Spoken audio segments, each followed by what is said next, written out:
Are we doing it? Do we start now? Yeah, 1, 2, 3. Oh, okay. Hi, everyone. Welcome to. Oh, it was a little bit that one. Let's do 1, 2, 3. Let's do No, one, no, two, I'm three. shooting this one. Okay. All right. Ready? Right. Ready? Ready. 1, 2, 3. Hi, everyone. Welcome to American Space's Core Values. Right, okay. So I forgot where the camera was. That Yes, was, anyway, it's right fine. over there. Okay. Okay, my name is Mustika. I'm from at America, and we have two guests here. You can introduce yourself, please. Hello, I'm Ria from American Corner Malang. Okay. I'm Ola from American Corner Padang. And I'm Amber from At America. And today's we're gonna talk about U.S. higher education from our expert speakers. So we have some questions that we would love to ask you. Sure. First question is, you both work with students. Yes. Can you tell us a little bit about what their impressions are of going to school in the United States? You go first. Thank you. Their impression, it's something that they really want, but a lot of them feels that it is hard to achieve. So it's their dream. United States is, according to a lot of students where I work, they feel like it's one of the best educations in the world. It's something they do think about, but they do feel that it's hard for them to be able to go there and to actually succeed. One of the biggest problems I feel is because of English. So that's, how it is there. Yeah, it's almost the same for my students, and except they also have another, consideration. While in Indonesia, they think like we can do holidays, we can do task assignments, but what they hear about studying in the United States, when there is exam season, you have to stay in the library. Sometimes you skip sleep, and then so they worry about, Miss, do you think I can survive studying in the U.S. because I heard that students there are very good readers, they have good literacy, and they can stay in the library for days, things like that. Instead of those challenges you face to pursue your higher education, can you please tell us how do you try to access the information to pursue your education in United States? Can you please tell us? Right, okay. So, maybe I go first. So, in American Corner Malang, our office sits side by side with the Education USA, just like this. And one of our most successful program was in 2023. We held a series of programs, it's about 10 episodes.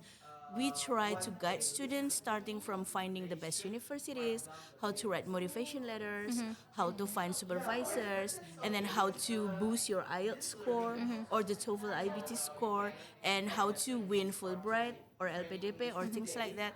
And we also provide them with the information on or how to crafting a very convincing CV, and then they can also work on the things that they may have to do upon completion of their graduation. So it's kind of a long-term episode and series that will prepare them from the beginning up to the end, and it's specialized for a master or research student.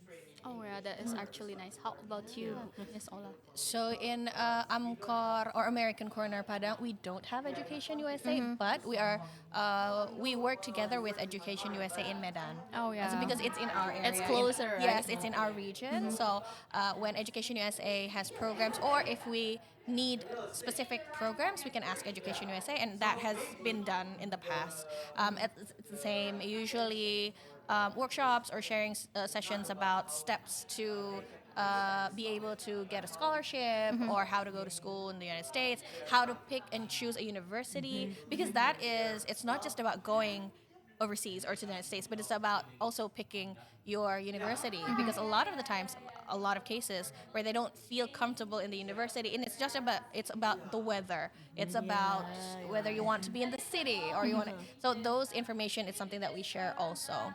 And because I feel that the biggest problem in our university is that the students are afraid of English because they feel like it's so hard, we can't do it. So we focus a lot on English language learning programs.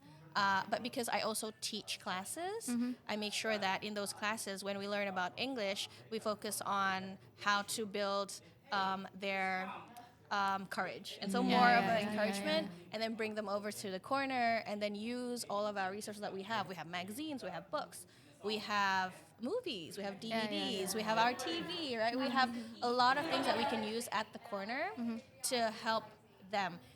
Whether it solves a problem or not, it's not something that we think about as our goal. Our goal is that hopefully through our programs or using our resources, their confidence will boost, and then they believe in themselves to take that step to want to try to go to school or find an opportunity for them to.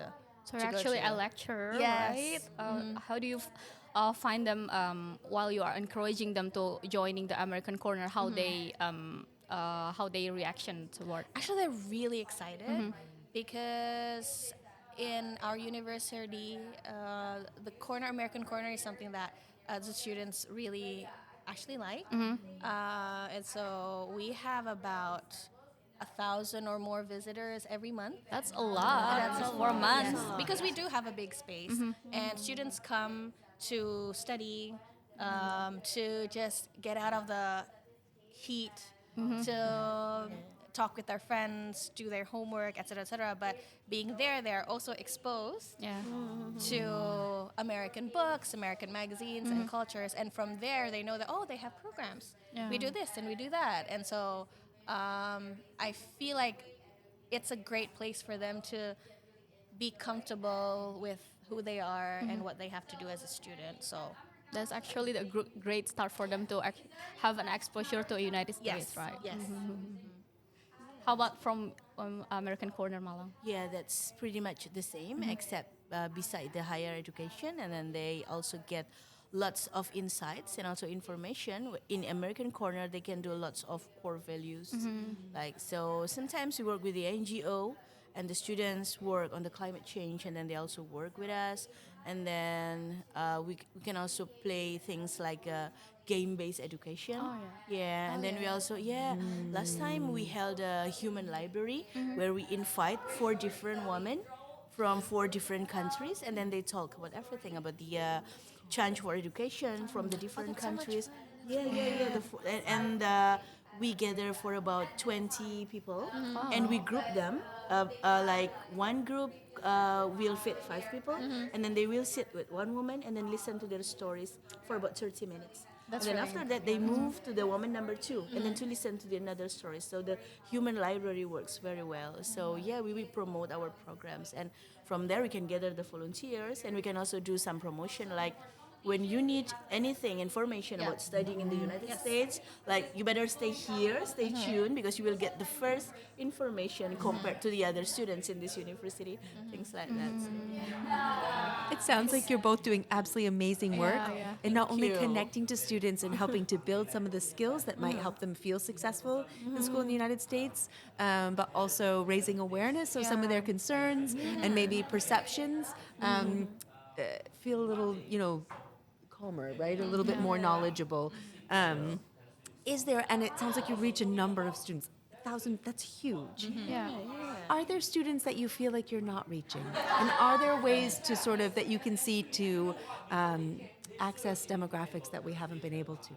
Oh, definitely. The corner is at Universitas Andalas. It's only one of the many universities in West Sumatra, even in Padang, the capital of West Sumatra. And because it is in Unan, well, it's mostly accessible for students in Unan, Universitas Andalas. And Universitas Andalas is at a hill top. It's very far from the center of the city. And so, yes, there's a lot of people that we haven't reached a lot. So what we try to do is, well, we have to try to reach out. Yeah. When we have programs, we think about who the targets are, and so we would send invitations, high schools, other universities, even other communities. We also go to communities. Also, not so- only reaching the university students. Yes, not only universities, but also communities. And we are now trying to make sure to make our programs more inclusive, because it's very important.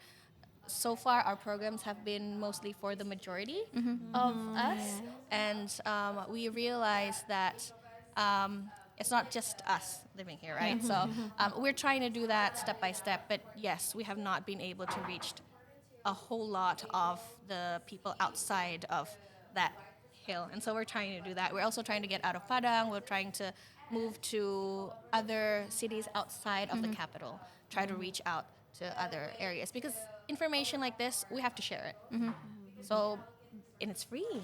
Yeah, It's yeah, free. yeah. So It's all free. It's all free. That's what we're trying to do. Yeah, talking about demography, so in American Corner Malang, we also reach out to teachers, especially. Yeah, so yeah, beside the high school students, and sometimes there are kindergarten students. So that's why things from the flip book. Yeah, those kids like to watch and then learn the vocabulary. While for teachers, we also tell them the information that the higher education is not only for the university students, but they can also continue their master of teaching. There is also short exchange for Indonesian teachers to stay in the US for about 1 month or 6 months, and then we also like distribute those information to the teachers too. That's wonderful, and thank you both for those efforts. I would say that the United States benefits so much from having Indonesian students come. It's really important to students in the United States that we have diverse universities, that they're being prepared to be global citizens, and really the best way for them to do that is to have students from other countries I coming to agree. the U.S. So we benefit I agree. huge from this. Yeah. Well, actually, this is the idea of my visitors. Like, if we cannot send more people to the United States, it's better for us to invite more. So yeah, so the American speakers and the foreigners from there will come to our corners, Yeah. and then they will reach more people Exactly. rather than sending the Indonesians there. So sometimes they can come to visit us, and then yeah, we can invite like as many visitors as we need, because it will be easier. Like I agree. Yeah, it works two ways. It works two ways. I agree, because the things that we're doing right now, it's not something that you see the success right away. It's a long term Of success. course, It's for sure. building relationships, building trust, just building likeness Yeah. between each other, and that takes time. Yeah. And so if we can't, if the end goal is sending people over there, or sending people here, it's not something that you can do right away. We understand funding, we understand all of that, but doing all of this and then building a seed, we would say, like building a seed in their hearts, like, oh, this actually learning English is not that difficult. It's not that scary. Oh, Americans are quite open people. Oh, they also have the same problems as I do.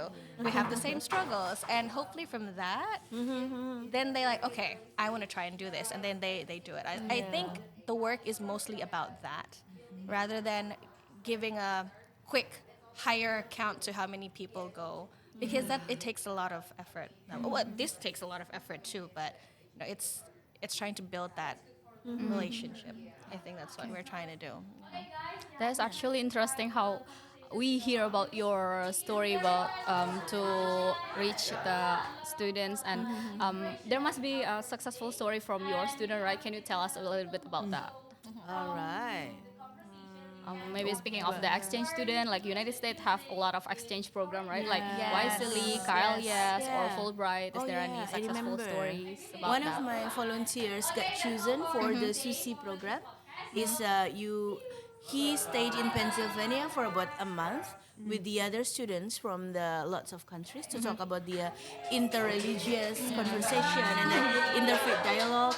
And what makes us so proud is that this is not open for everyone, and this is only for the Universitas Muhammadiyah Malang. And from that, we have to prioritize our volunteers from the American Corner. So it is a very close selection. So that's why it's also attract the students to become our volunteers, because they will get the benefits. So many success stories, and some of them got the Fulbright for the master degree, and all of the information they get from the Education USA, and by staying exposed in the American Exactly. corner. Yes. It's giving impact. Yeah. Voila.